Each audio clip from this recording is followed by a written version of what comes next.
मक्का royal clock tower को बनाने में लगभग $16 बिलियन का खर्च किया गया था।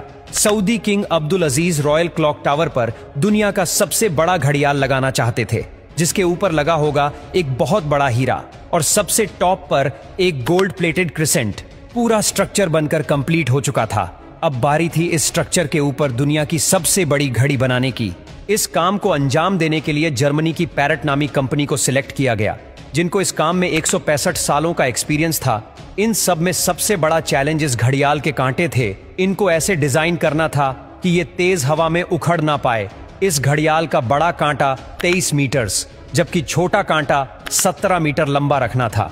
यूं समझ ले कि बड़े कांटे को अगर सीधा खड़ा किया जाए तो ये ऊंचाई में 5 स्टोरी बिल्डिंग का मुकाबला कर सकता है। 600 मीटर की ऊंचाई पर हवाएं 200 किलोमीटर पर आवर से भी ज्यादा तेज चल सकती है, जो इस कांटे को बड़ी आसानी से उखाड़ सकती है।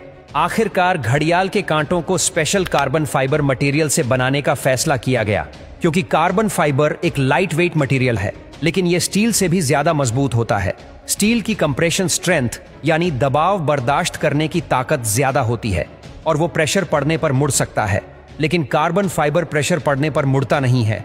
इसके अलावा स्टील में जंग लगने का खतरा भी होता है, जबकि कार्बन फाइबर पूरी तरह से रस्ट प्रूफ रहता है। मक्का क्लॉक टावर के लिए 4 नहीं बल्कि 5 कांटों के सेट बनवाए गए और एक स्पेयर में भी बनवा कर रखा गया। एक एक ट्रेलर में सिर्फ एक कांटा लाद कर इसे मक्का क्लॉक टावर तक पहुंचाया गया। ये कांटे इतने बड़े हैं कि इसके अंदर आसानी से चला भी जा सकता है। क्लॉक टावर के चारों घड़ियाल को चलाने के लिए अलग अलग मोटर है, जिसे क्लॉक ड्राइव कहा जाता है।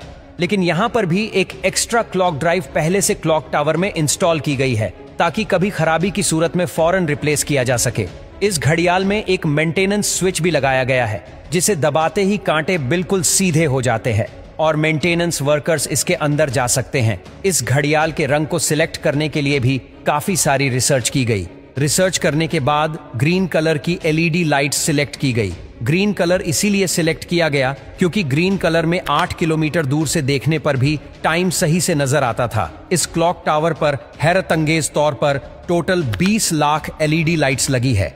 हर एक LED एक दूसरे से 4 इंच के फासले पर लगी है। इन 20 लाख LED को भी स्पेशली मक्का के गर्म मौसम को नजर में रखते हुए बनाया गया, जिसमें 1 साल से भी ज्यादा का वक्त लगा। अब बारी थी मक्का क्लॉक टावर के सबसे मुश्किल लेकिन खूबसूरत पार्ट को बनाने की। बिल्डिंग के टॉप पर एक क्रिसेंट लगाना था। ये क्रिसेंट 75 फीट ऊंचा और इतना ही ज्यादा चौड़ा भी है। लाइट वेट रखने के लिए इसे फाइबर ग्लास और कार्बन फाइबर को मिक्स करके बनाया गया, पर फिर भी इसका टोटल वजन 35 टन के करीब है। क्रिसेंट और घड़ियाल के ऊपर हीरे को बनाने की जिम्मेदारी जर्मन कंपनी रीवा को दी गई। जानकारी के लिए बता दे कि इस घड़ियाल को दुबई में बनाया गया और फिर बाद में उसे मक्का ट्रांसपोर्ट किया। सबसे खास बात यह कि क्रिसेंट के कोने कोने पर सोने की लेयर छड़ी होगी, लेकिन अगर ये क्रिसेंट पूरा 1 पीस में बनाया गया तो फिर इसे टॉप तक पहुंचाना और फिर वहां इंस्टॉल करना मुश्किल नहीं बल्कि नामुमकिन होगा, क्योंकि भीड़ और जगह की तंगी की वजह से यहां सिर्फ टावर क्रेन्स काम कर सकती है, पर वो भी इतना ज्यादा वजन एक साथ नहीं उठा सकती। तभी इसे अलग अलग पार्ट्स में बनाने का फैसला किया गया।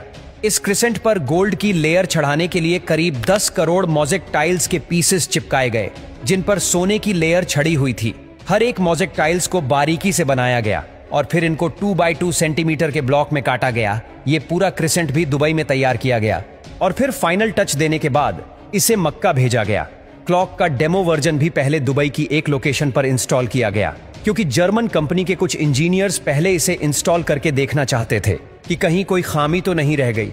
सारे मसले फिक्स करने के बाद ही इसे मक्का तक पहुंचाया गया। 600 मीटर की ऊंचाई पर क्रिसेंट की इंस्टॉलेशन भी एक बहुत बड़ा चैलेंज था, क्योंकि इतनी ज्यादा ऊंचाई पर टावर क्रेन्स इतना ज्यादा लोड नहीं उठा सकती। इस क्रिसेंट को 4 अलग अलग हिस्सों में ऊपर खींचा गया और एक हिस्से का वजन करीब 4 टन था। ये इंजीनियर्स और वर्कर्स के लिए काफी खतरनाक टास्क था, क्योंकि एक तो टावर क्रेन्स इतनी ज्यादा ऊंचाई पर होने की वजह से ज्यादा वजन नहीं उठा सकती थी। दूसरा, अगर इस प्रोसेस के बीच तेज हवा चल पड़ी तो पेंडुलम इफेक्ट की वजह से 4 टन का वजन डबल भी हो सकता है। फिर वही हुआ जिसका डर था। ठीक उस वक्त जब क्रिसेंट का एक हिस्सा हवा में था, तब अचानक हवा चल पड़ी। आखिरकार कुछ वर्कर्स ने इसे रस्सियों से पकड़कर हिलने से रोका और फिर इसे पोजीशन में लाकर फिक्स कर दिया गया। इस क्रिसेंट में टोटल 3 फ्लोर्स हैं, एक ऑफिस, एक मीटिंग रूम और एक मस्जिद, जो कि मैन मेड स्ट्रक्चर पर दुनिया की सबसे ऊंची मस्जिद है। और अगर क्लॉक के एरिया की बात की जाए तो सिर्फ एक साइड की क्लॉक 16,000 स्क्वायर फीट पर फैली हुई है। $16 बिलियन की लागत से तैयार किया गया मक्का रॉयल क्लॉक टावर आज तक दुनिया में जितने भी स्काईस्क्रेपर बने हैं उनमें सबसे ज्यादा महंगा है।